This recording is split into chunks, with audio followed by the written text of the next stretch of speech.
रविवारी एक हृदयद्रावक घटना अकोट तालुक्यातील मुणगावमध्ये घडल्याचे समोर आले।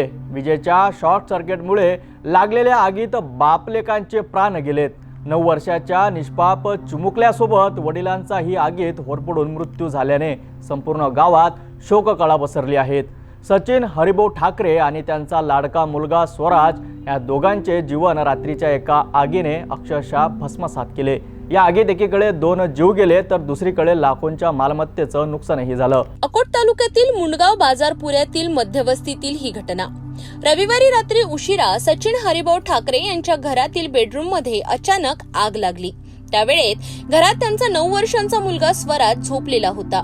धुराचा वास येता सचिन ठाकरे यांना काहीतरी अनर्थ घडत असल्याचं जाणवलं। तसेच त्यांनी धाव घेत मुलाला वाचवण्याचा प्रयत्न केला, पण हा प्रयत्न त्यांच्याच मृत्यूचं कारण ठरला। दुर्दैव असं की धुरामध्ये गुदमरून व आगीत भाजून वडील आणि मुलगा दोघेही गंभीररित्या जखमी झाले। दोघांनाही तातडीने अकोला जिल्हा सामान्य रुग्णालयात दाखल करण्यात आलं, पण डॉक्टरांनी त्यांना मृत घोषित केलं। आगीच्या घटनेनंतर गावकऱ्यांनी सुरुवातीला आग विझवण्याचा प्रयत्न केला। काही वेळाने अग्निशमन दलाची गाडी ही घटनास्थळी दाखल झाली, मात्र तोवर खूप उशीर झाला होता।